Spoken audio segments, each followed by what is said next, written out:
Mr. Chenoweth, we hear routinely from my colleagues across the aisle and even from Ms. Perryman today that federal agencies are needed because they possess the relevant expertise and that this is a wasted effort because they are working efficiently for the American people.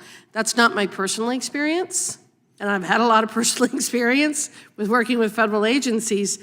Can you please explain using Lucia and Cochran to show how many of our ALJs are actually not legally or prepared to handle these cases?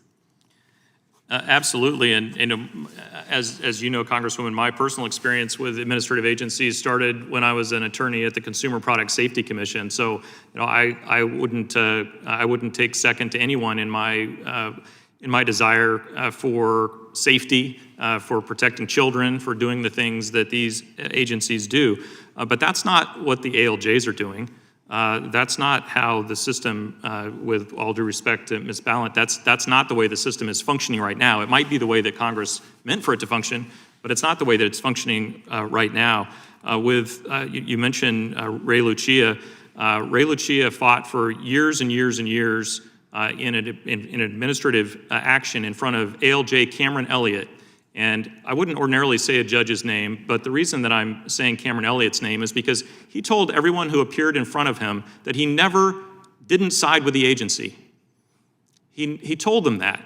And he told them that because he wanted them to all settle.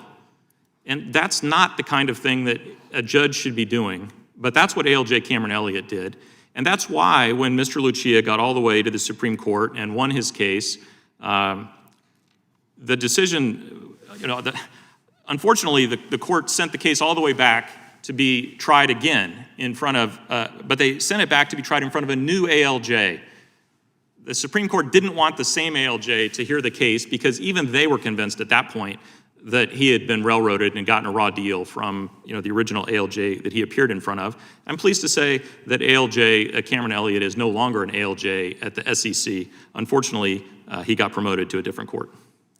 Well, and I guess I'm terribly surprised today by my colleagues on the other side who are willing to admit in a public hearing that they are not qualified to do their jobs, because I believe that we are. In fact, I know that the people from Wyoming sent me here to do exactly what I'm doing, which is reading bills, drafting legislation, and addressing the issues that are important to them. And if we're not capable of that, and if someone is not capable of doing it, I would encourage them not to run for Congress, because perhaps they should be looking for another job. Well, I know for sure that members of Congress are every bit as smart as commissioners at these agencies, because my boss at the Consumer Product Safety Commission was former Congresswoman Ann Northup. And a Kentuckian. A good Kentuckian, absolutely. And Mr. Alt, I want to just briefly address with you that it's my understanding that not only do we deal with the ALJs, but there are more than 10,000 non-ALJ agency adjudicators who also conduct evidentiary hearings. So this isn't just a matter of the ALJs. We have an entire other layer of bureaucracy or adjudicatory power that has been somehow transferred to administrative agencies in violation of our Constitution. Yes, and I think this raises even more substantial questions associated with independence, because these non-ALJs are not governed by the same restrictions under the APA. They tend to be more beholden to their agency heads. It raises even more serious concerns about whether or not you have a truly neutral decision maker as a defendant. I wish we had several more hours to discuss this topic, but alas, I'm out of time, and I want to thank all of you for being here today. It's been an excellent discussion.